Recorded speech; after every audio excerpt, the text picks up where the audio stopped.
Welcome to the Divorce Podcast, a podcast that aims to address divorce, separation and co-parenting here in the UK, countering the often sensationalist way it's portrayed in the media, challenging the status quo and driving for reform. On each episode, I'm joined by experts to discuss divorce, separation and co-parenting from different angles and to give their opinions and to debate them.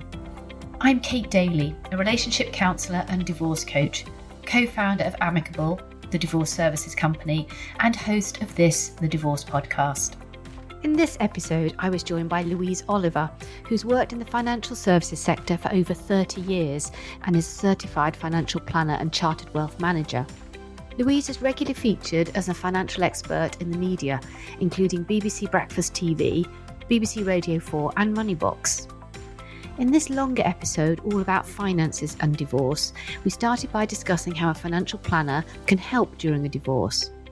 We talked about the importance of each person really understanding their current financial situation at the outset of the process, and how that knowledge can enable them to make better informed decisions about any proposed settlement. Louise talked about the work a planner does to stress test potential settlements and looking at what's needed to ensure money lasts a lifetime rather than just the near future. Other topics we covered were business valuations and ensuring you consider life insurance if maintenance payments are being paid. But it was her message about making sure that you future-proof your settlements that really struck me as important and something that's often overlooked in the rush for a solution in divorce negotiations. Louise also touched on financial abuse, and whilst I'll dedicate a whole podcast to this subject later on, it was really good to hear about some of the less well-known red flags to watch out for. This episode is packed with financial tips for divorcing couples, so please enjoy. If you really loved this episode or want to hear more episodes like this, then please make sure to rate us on your preferred listening platform. Enjoy the episode. Welcome, Louise. Thank you, Kate. It's a pleasure. It's absolutely lovely to see you. Thank you very much for joining us. You have a very interesting job when it comes to divorce, don't you? Tell me a little bit about how financial planners work when people are getting divorced. Right, Kate. Well, we are privileged because we work with lots of families, and in any given family, there's often a divorce. Now, you know the rates are getting on to 1 in 2 couples divorce during their lifetime. So the odds are on that we're going to come across it. And we sit in a very privileged position that we're able to help people plan through those changes. So what do we do? As financial planners, people come to us because they are fearful. There's a catalyst. There's a change happening in their lives. And divorce is one of those, as we know, really big, scary changes that people have to navigate through. And what we do is we try to take away the fear as much as we can by planning ahead. People worry, yes, about what's going to happen now, but also they worry about the future. Are they going to be able to afford their current lifestyle? Will they have to adapt? What about children's education, university fees? What about retirement provision, thinking a long way into the future? And all of this can become a real mishmash and a headache. So as a financial planner, we're able to look at all of the individual components that make up somebody's wealth, whether that's property or investments or pensions, life assurance products, healthcare products, all of those, critique them, but also look at the current situation and what the future holds. And what that actually does, Kate, is it promotes informed decisions for the individuals and the couples. Because I guess that's the key, isn't it? It's that level of understanding and informing, because I think for some people, a divorce might be the first time maybe they've ever got involved in the finances of the family. Perhaps their partner has done it in the past. So actually coming to a financial planner might be the first sort of foray into understanding what your wealth, your family wealth looks like. Do you come across that very often, Louise? We do often, and when we work with couples ordinarily, even when they're not going through a divorce, and you hope that they never do, it's important to us that we work with them as a pair. So even if, and often it happens, one of the parties says, do you know, I'm not interested in the money. My husband or my wife, they always deal with that. I'll leave them to it. We really discourage that, because if there is a divorce or a bereavement or a situation where the individual who doesn't have the handle on the finances has to make those decisions, then they would be basically in a mess. So part of the coaching that we do as financial planners, when couples are going through divorces, often we're only working with, of course, one party to the divorce. The whole education piece comes in, so that working with a financial planner, the individual or the couple then have a position of strength.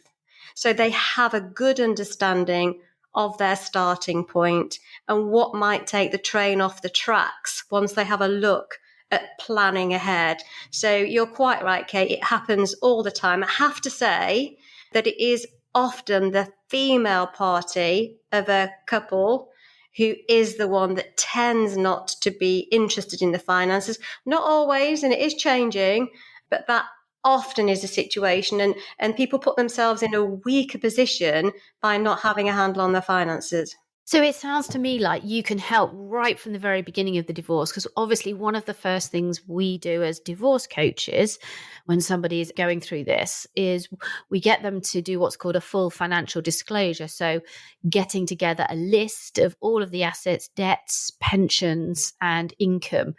So if you've never done any of this or not being sort of part of the family finances before, I guess that can be quite daunting as a task in itself, because you don't know what you don't know. So is it the case that as a financial planner, you can help people prepare for financial disclosure, for example? Yes, Kate, we can. And it's really important. And many people really don't like talking about money. No, yeah.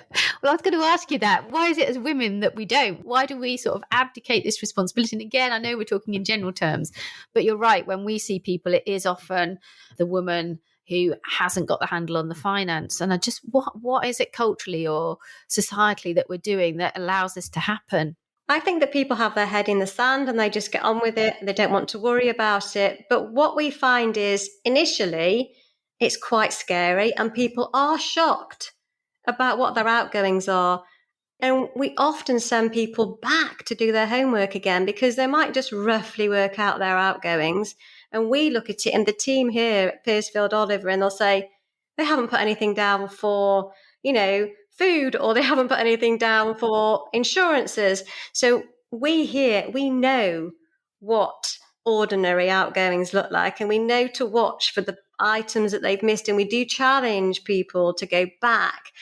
And we ask them to do a couple of things, really. They do their essential expenditure, what makes the family household tick.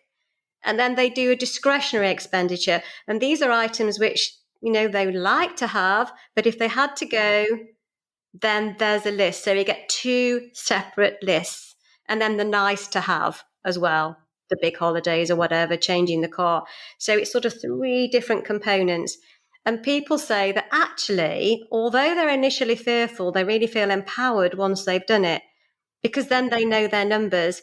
And as you know, Kate, if people know their numbers by the time they get to you, it makes your life and your job a whole lot easier. Absolutely. There's nothing worse than people coming with unrealistic expectations or no clue about what they're actually spending. That's really challenging, because then when you're asking them to put together a budget of what they're going to need in the future, so you can see whether or not their income's going to be sufficient and how you might redistribute income to make it so. If you don't know what you're spending, that's an impossible task. And sometimes if people are looking at it, and if people are looking at it for the first time, it can be quite a shock, as you say. So having to deal with that and everything else that you're doing with the divorce just sort of stacks up problems. So I like the idea of the three lists. I think that's a really useful tip for people. Your absolute essentials, so things like your council tax, your mortgage, the stuff you can't avoid, the kind of nice to haves, and then the luxuries. And that, I think that's a really good way of looking at it, isn't it? Just so. Yeah. And we can play with that, Kate. Yeah. And we can show different scenarios. We can run the essential expenditure, and then we can run the desirable. And if you're negotiating a divorce settlement, then you can maybe meet somewhere in the middle. Or if there's not enough, to achieve the desirables, people have to bite the bullet and realize that it's going to be essential just for now. And then what really, really helps, even before people get to see a financial planner, if you can actually fish out your statements, your pension statements, your life policies, your ISAs, whatever you've got, and gain some up-to-date valuations, because you will need it, we will need it. And if couples can just take a little bit of time, pick up the phone, write to the providers, get a valuation, and it will save them time, you time, us time, and it will save them in fees if they can just put a little bit of work in before they employ professional services. It really does help. Yeah, getting your house in order. And it's like anything. It's like when you go to the tip or you clean your cupboards out, you feel so much better afterwards, don't you? You do. It's just like tidy mind. So yeah, absolutely. One of the things that's subjective, just talking about the first steps, is business valuations. And I know that you come across this all the time, but if you run a business, again, it's very difficult, depending on the sector, to gain a true valuation of that business. And of course, if you are a shareholder in a business, so you're not the only sole shareholder, then the implications are much more complicated as far as how controlling you are in the company. And then you get into the realms of forensic valuations, which can be really complicated and very expensive.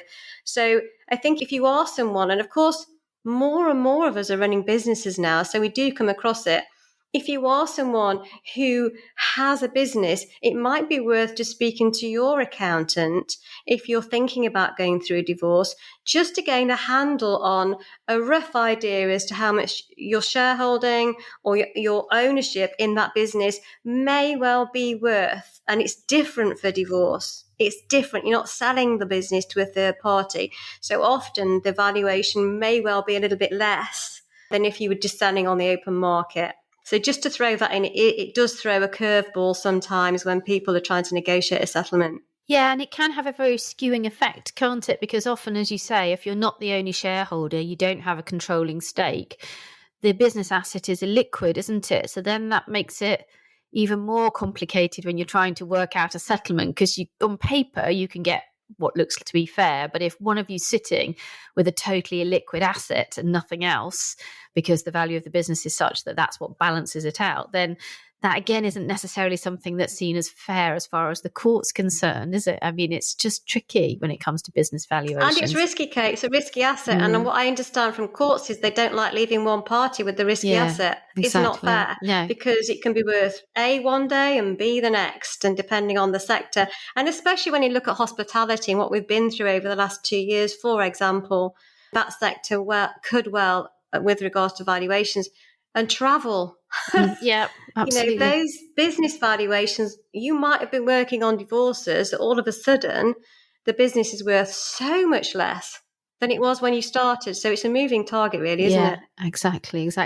So if people do have businesses, as you say, you can get a valuation from an accountant, and you mentioned forensic valuations. Tell us a little bit about that, because I know certainly when we work with couples, the idea of, let's just say for the sake of argument, it's the husband's business, the husband and the accountant sitting down together and coming up with a valuation may fill some people with absolute horror in terms of whether or not that's fair. So if that's not going to work for you, what are the other ways of getting a business valuation? Well, if we're trying to be fair, which we always are, it's best to get an independent forensic valuer to value the business. And of course, if it goes anywhere near a court, they'll be looking at an independent expert to do that. Now, sectors are really important.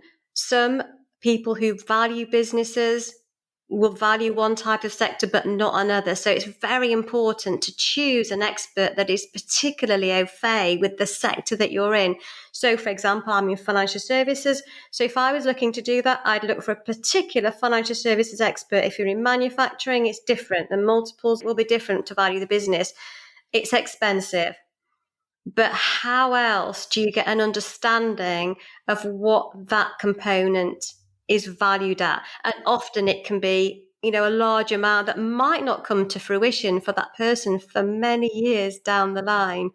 And also that business generates an income, and that income may support maintenance payments, spousal maintenance, child payments, university fees, school fees. So you don't want to sort of mess around with the goose that lays the golden egg. No. So there's that sort of scenario as well. But it does make divorce a little bit more complicated if there is a business involved. Yeah. And certainly, I mean, one of the big questions we get is lots of people have limited companies because it's an effective or efficient way of paying themselves. That doesn't necessarily constitute a business when we're talking about a business in terms of divorce, does it? Just having a limited company, that you would potentially just count that as income, for example, if it's just a vehicle for paying yourself. Yeah, you would. It depends what assets it has in it, Kate. Of course, some people have investment property portfolios wrapped inside a limited company, in which case there's a valuation of the assets there. It might just be something, that derives an income from a small baseline. Yeah, you're right. It wouldn't always have a value. Some businesses don't because they're all about the individual and you can't sell the person. Exactly. Yeah, exactly. So far, what you're saying is that the important thing is to do some prep. Don't bury your head in the sand. Confront that you need to understand the numbers and you need to understand what you've got. What are the common pitfalls that people fall into when planning their finances on divorce or separation? What do you sort of think people forget about or come a cropper with? Yeah, people do forget to think about the future. They're in the moment. They're thinking, we need to get this sorted, want to get as clean a break as possible. Most people do anyway. And they look at their numbers now. One of the biggest pitfalls is that people don't look into the future. They don't forecast forwards. And inflation, as we know, at the minute especially, can bite. So whatever you need now might be different in the future. So you have to, in my opinion, make an assumption for inflationary pressures as time goes on. You can use a long-term average. Any assumptions that you make have to be reasoned and reasonable. So looking at the long-term average of inflation, for example, is nearer to 3%. So you wouldn't necessarily forecast the 8-9%, maybe double-digit figures we're heading for at the moment, sadly. So people forget to do that, to think about the longer term. They also forget to think about what might take the train off the track. To give you an example, if you're receiving a spousal maintenance or income for child benefit that's been awarded as a divorce, then you should look to insure the person that's paying the maintenance, because if they're paying the maintenance from their income, which is very likely, and they die, or they're critically ill and they can't work, chances are the maintenance payment will fail. So to ensure the risk of that happening is very important to consider. Now, there might be a policy that a couple already has in place that they could use and say, actually, at least you're covered for X or Y. We keep that in force because affordability is really key. Some people can't afford to take out a new policy for this purpose. They also might be uninsurable if they've had health issues. I know a lot of the insurance companies, they're tightening their underwriting. We've just gone through 2 years of COVID. So we're getting more rated and decline cases currently. But it's worthwhile just thinking, okay, we've got the divorce settlement. What could go wrong here? And really stress test that situation and see how you can deal with that. Also, it might seem really obvious, but individual parties need to update their wills. They need to make sure that their will reflects their wishes. Once you're divorced, you need to start again, draw a line, and update your will. So it's important to do that. I think those are the main things that people do forget about. Also, planning for the future. What about family weddings? Who's going to pay? Half each? One of you? None of you? What about sort of one-off items? What if something major breaks down in the family home? If one person's in that home, the boiler breaks, who's going to pay for that? Is this some sort of an agreement that they, both chip in for that? So those sort of things people forget to think about. So it's do your plan and then stress test it. And if it's acceptable and the downside is acceptable and you could cope with it, that's good. If you can make provision to avoid that being a problem, then do so. And I guess one of the pitfalls that we come across as well is that people forget about some of the assets. So the most classic one for us is that people don't feel that pensions, for example, are marital assets. They feel they're personal assets. They belong to one person. So again, very typically, without wanting to sound like too stereotypical, it's often male partner has more pension than a female, and wife will say, I don't want any of the pension. I just want the house. And that's a really common scenario we get, where the focus, as you say quite rightly, is people are very obsessed with the here and now and not thinking about the future. But if you, as the wife who's taken the house and it's maybe on a measure, so it's divided fairly evenly once your children are grown, if you're suddenly left with no child maintenance, half a house, and no pension because you wanted to stay in the house and that was your negotiation point, you're in a much worse position by that point, potentially not having been able to go back to your full career potential, than your husband will be, who's got a full pension, who's been able to continue to build career and so on and so forth. So it can, although it can look very even in the moment, it can look very lopsided by the time that scenario plays out. So what would you encourage women to do and to understand about pensions in order to be really thinking about this in a fair sense? Yeah, it is looking at the long term. You're right. People do look at the situation now. So it's looking at, yes, the next 5 years, 10 years, but also those figures that you do for your expenditure. How much do you need to live? Throw those into the future, which that's what we do. That's what financial planners do. See how much income you need in retirement. And if you haven't got a pension, there's not going to be an income to pay your retirement at that stage. So it may be either be worth thinking about having a pension sharing order, or perhaps in that situation, that individual may just potentially be awarded a little bit more, if it's available, of the liquid assets to compensate for the fact that in retirement, they are literally not going to have the benefit that their divorcing spouse would have with the benefits of, workplace pensions and all of that over the years. Some parties to divorce have far greater earnings potential than others.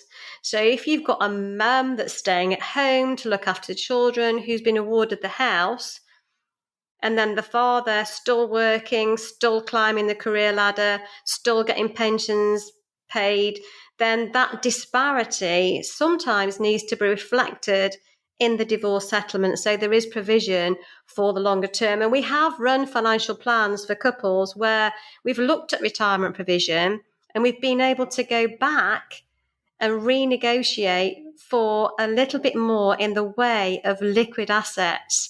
So that individual can then start to invest in things like, even if it's not pensions, something like, start saving to ISAs, something tax efficient for them for the future.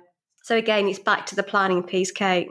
So, Louise, essentially what you're doing as the planner then is you're taking all of the here and now data and you're modelling what that data looks like in 5, 10, 15, 20, 30 years' time to give people an understanding of how any potential settlement that might be on the table would pan out for them.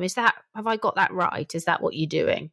Correct. Okay. Yes, correct. And stress testing it at the same time. Yeah, because exactly that. You're stress testing something that might feel like very fair and look very fair on paper right now, but it will show you how fair it is ultimately, won't it, by doing that kind of modelling? Yeah, and it's as good as the information as you feed it. Yeah. It's just the same as, the work that you're doing with your divorce coaches. If you're given the wrong information, the wrong outcome is going to happen. So this is why we challenge people on, actually, is that going to be enough? How does that work? Not all plans are perfect, Kate. Most are not. Most people go into the red and they're going to run out of money. It's scary to see. So what then we say is, how can we deal with this? Do you always need a 5-bedroom house? What about when the kids leave home? Maybe we could build into the plan that the house is downsized in 10 years' time, release the equity, we invest the equity, let's say we get 4% a year on it as a cautious portfolio. How does that look? And then all of a sudden, it's looking a little bit more workable. But if you've managed somebody's expectations to say, actually, in 10 years' time, really you should downsize.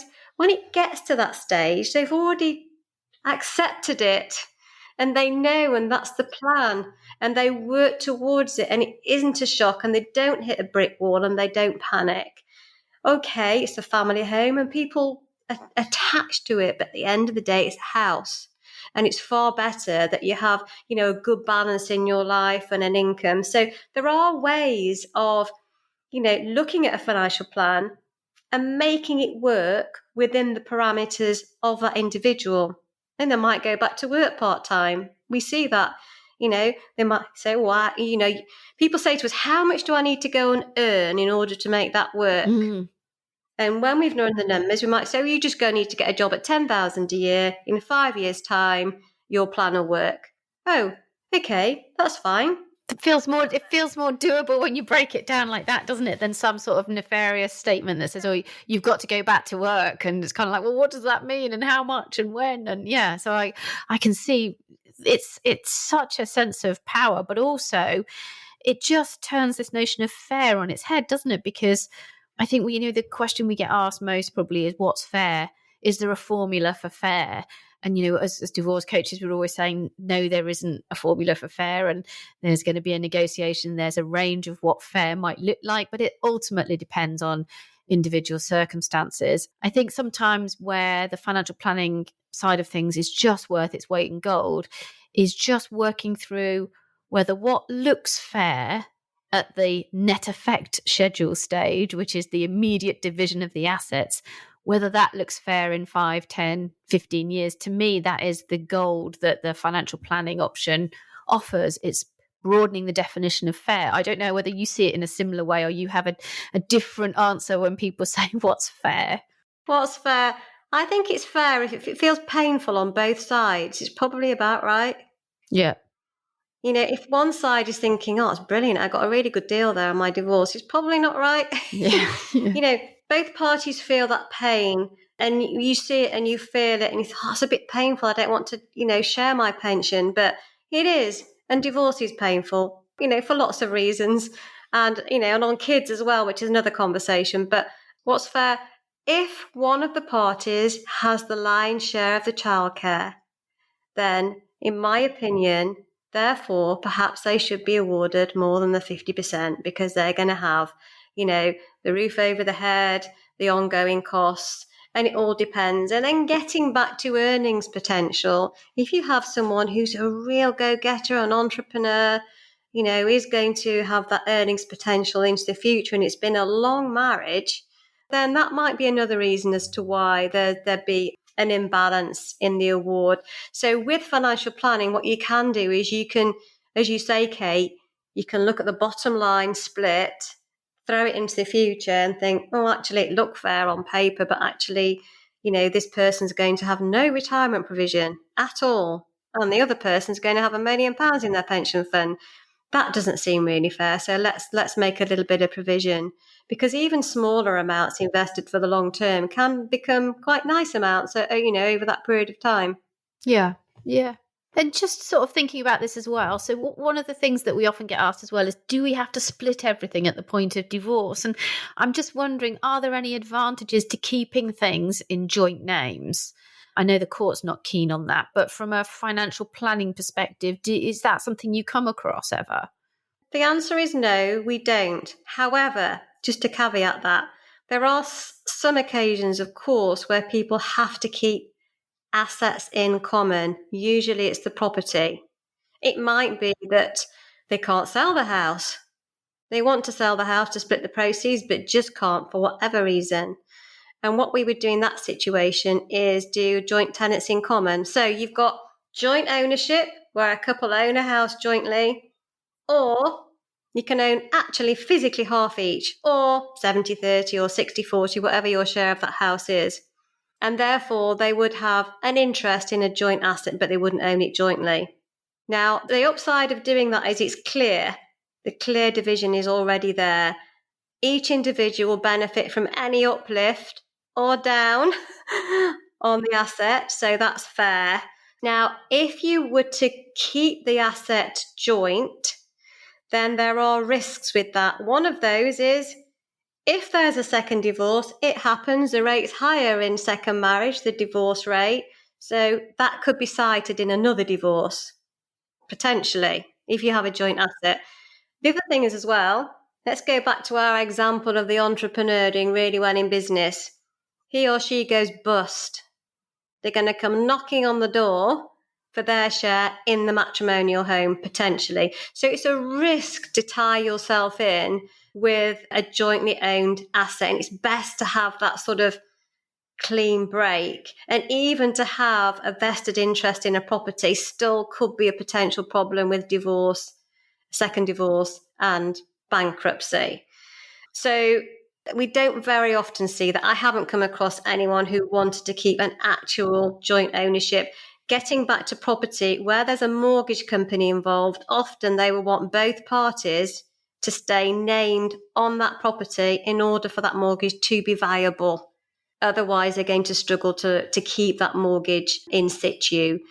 And again, we would suggest that they do the tenants in common instead of the joint assets to keep that going. And most lenders would accept that as long as they have an interest in that property. Yeah, that's a very typical one, isn't it? Where one person wants to take the mortgage over, but the mortgage company won't release the other. We do get that quite a lot. And then we have to have what's called a measure style order with a trigger date for sale if you can't remove somebody at a later stage. So obviously, if you're a returning person to work, you can build up your income. You can get to a point where the mortgage company will allow you to take over that mortgage, then that's all well and good. But in the interim, it's very often the case that orders have to be written where the mortgage stays in situ. Yeah, and it's not ideal, but if that's the way it has to be to keep the family home, especially where there's kids involved, then, we do often come across that. Yeah, cool. So, one of the other things I just wanted to ask about as well, Louise, was are there any special considerations when you've got children in terms of financial planning? So are there things that if you're divorcing, you should be thinking of when you've got kids over and above just splitting things between you and worrying about who's getting what?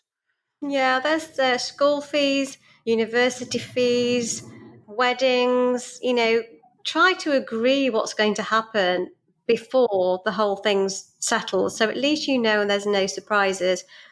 Children as well often have child trust funds, and they have maybe little accounts or investments in their names. And these accounts are often held by one or the other of their parents. So that, if it was me, for example, as a parent, I'd be holding that account on behalf of my sons. And they can stay in place because actually these accounts are designated to the children. They're really called bare trusts. They are the beneficiaries, but they're minors, so they can't have the money yet, not until they're 18.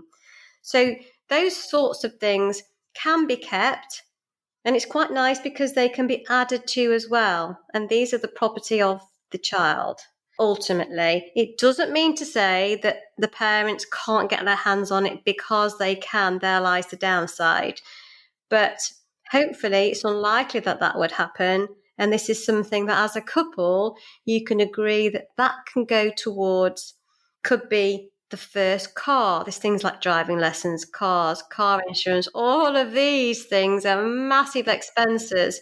So you could earmark, the child trust fund, maybe it's a junior ISA or something like that, and say, actually, that's for the first car, or it's for university fees, or if they don't go to university, maybe it's towards a deposit on a house one day. Those sorts of things are really good to keep in place. And if you can start to, and it's really difficult because people often don't have any money when they're going through a divorce, but it's something that ultimately, as things settle, you can start to add to this, and both sides of the couple can pay into these accounts on behalf of the children. Okay. I mean, we've been talking, haven't we, about it feels like quite amicable ways to sort this out. And I just wanted to clarify, as a financial planner, we work with couples as a divorce service. Do you work with couples as well? Or are you bound by the similar sort of rules that lawyers are where you can only work with one? We do work with couples on both sides. We have done. It's rare. It's rare, I suppose, because most divorces are not amicable.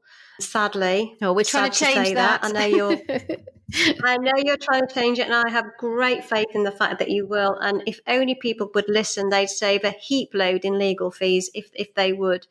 Now, because we have a team here, then some couples are quite happy if, say I could work with one party to the couple and one of my colleagues could work with the other. But it's very difficult. You almost have to build a Chinese wall. So what sometimes we do is we will have, sort of the financial planning, which is not regulated advice, financial planning, the cash flow forecasting. I have sat with couples in the meeting room and discussed the financial plan with both of them. It's been really powerful. It's great to do that.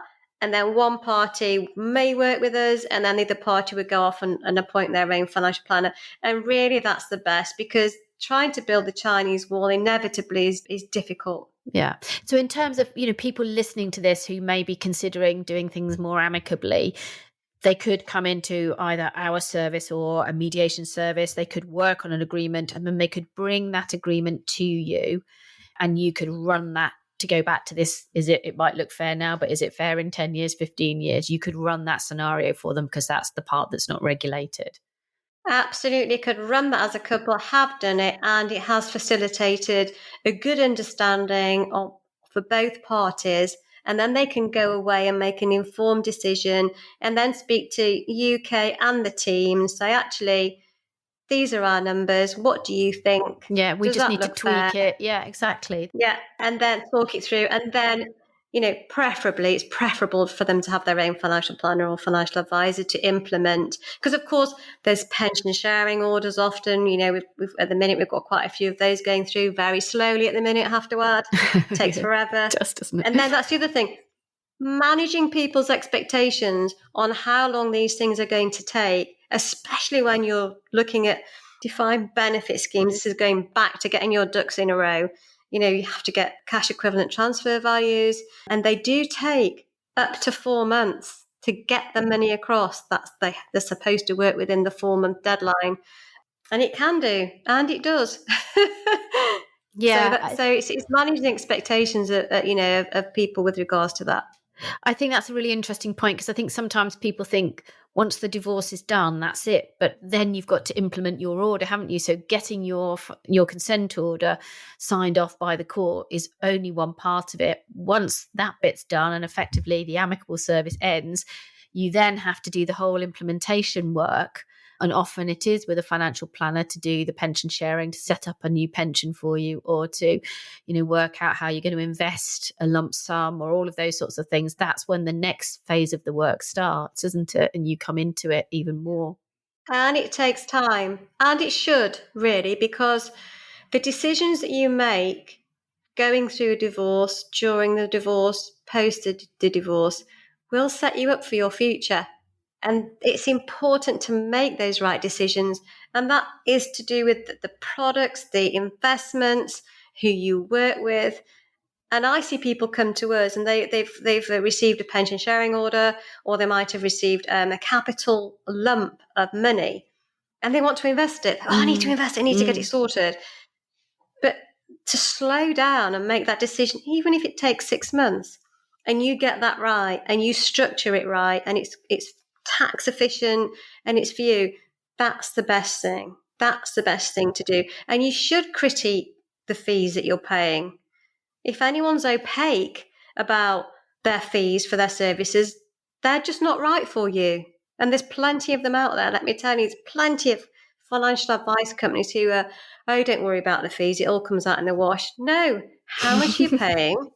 What are you getting for the service? What are they going to do? What's the ongoing service? And am I another number, or am I going to be looked after, not just now, because you're going to be paid for me now, but are you going to look after me and plan for the future and the family and everything that goes on? Because life changes, doesn't it? So take time to really sort of rattle that around and make sure it is right for you. And we're going to do a podcast soon all about financial abuse. So I don't want to spend ages just going through that. But just as we've talked, haven't we, about things being amicable and people doing things in the best interests of children and working together and trying to do as much of this themselves by doing their sort of homework. And what if that's just not possible? Just give us a little outline of the red flags to watch out for if this kind of approach isn't going to work for somebody. Okay. If someone is the victim of financial or economic abuse, it's unlikely it's going to be an amicable divorce. Now, it's really shocking because 1 in 4 women and 1 in 7 men suffer financial or economic abuse during their lives. So it's very likely that in our friendship or our, colleagues or family, there is somebody right now who is suffering from this. Economic abuse is where person A restricts the ability of person B to gain the economic resources they need, such as food, shelter, or technology. For example, they might not have a phone. So that's a red flag, isn't it? Why haven't they got a phone? Why aren't they allowed to communicate? Or with financial abuse, which is people who don't have the money maybe that they should have, or that they appear that they should have. So they might always shop in the sale and the husband drives a Porsche. The clothes start to look a bit shabby. They have no say in where they go on holiday and no idea about the finances. Not joining in with outgoings with the girlfriends because, the husband doesn't want them to or they can't afford it. And working from home has exasperated this for people who are in those situations and they're in that environment all the time. And for me, it's as a financial planner, I'm going to go on the course and train to be a certified financial abuse expert because I think it's really important that we look for those signs because you can easily dismiss them and say, oh, that's just, that's just so and so. That then they always look a bit shabby. It might not be the case. And we really need to watch out for this. And especially because we're so privileged to be helping people through these changes in their lives through divorce. We need to watch out for it. And do you know what, Kate? I really don't think I have in the past, but now I'm aware. And if you feel that you're somebody who is in this position yourself, you need to have somebody working on your behalf with you to get you out of this situation. And if it is divorce you want, through it. So, for example, your coaches, your divorce coaches, Kate, in your team would certainly be a good start to make that phone call. Financial advisor, financial planner, it might be a difficult call to make, but at least tell somebody that you feel as though you're in this situation and reach out for some advice. But it really is up to the likes of us in, as I say, we're in these privileged situations that we find ourselves, Kate, to try and spot those people and earmark them. Yeah, exactly. I mean, we would always say that if you're in that scenario, you need the individual protection of the court or a solicitor who's working in your best interest rather than trying to come into a negotiated service where we're working for the couple and we don't offer the individual protection that, say, a lawyer would. So in those scenarios, I'd always be at the ability to spot it. And I think it's really interesting, some of the examples you've just given there, Louise, about how you might spot financial abuse and it might not be what you're expecting. So I hadn't really thought about it in terms of the clothing and the things that you said. So I think if we do spot that, being able to signpost people to the appropriate place where they can get that one-to-one support and help, that's really critical and important. And it's another podcast, Kate, but watch out for the Tinder swindler. And online dating is another podcast. But that's where people can, and especially wealthy individuals, be victims of financial abuse. Yeah. Okay, well, I think we're almost out of time, Louise, but I just wonder if there are people listening now and they're heading for a divorce and, you've talked about financial planning. What are your just top tips? What would you say to them right at the outset of the process? What should they do to make sure they have a successful divorce? Top tips, get a handle on your finances because you can make a really good start yourself and it's empowering, scary at first, but it's empowering and it'll save you fees. It'll save you fees whether you work with a divorce lawyer or going to amicable. Potentially it saves them time, saves you time, and you're in control. You put yourself in a position of strength by doing it. Don't just look at the now, look at the future. Stress test your plan. Visualize yourself in the future. What do you need? What don't you have that you might need? What about the kids? What about weddings? What about birthdays, big birthdays, 21st birthday parties? Who's going to pay for those? Cars. that sort of thing. Write it down. Know what your outgoings are and split them between essential and discretionary and nice to have. I think it's a good thing to do anyway, regardless of whether you're going through a divorce, especially now. People are saying, how are we going to manage with this energy crisis? That's one of the things. I know it's dull. People don't want to do it. But if you know what your minimum is and you've got that, then it's reassuring to know that. And times will come back so that you can start with those discretionary expenditures again. Just know your numbers. Know your numbers. It puts you in a position of strength. Brilliant. Listen, Louise, that was absolutely fantastic. Thank you so much for all your help and advice today on the podcast. Where can people find out more about you? Right, so they can go onto the Piercefield Oliver website, worldwideweb.piercefieldoliver.com. You can also follow us on Twitter, which is, for me, it's at Louise Oliver PO. That's Twitter. And my Insta is Louise Oliver 5929. I do a lot of media. I'm on GB News regularly, so you might just catch me on the money slot there. Brilliant. Well, like I say, it's been fabulous to talk to you. Thank you. You can also find out more about me. I'm at Kate_Daly. You can hear about new podcast episodes by following at divorce_podcast.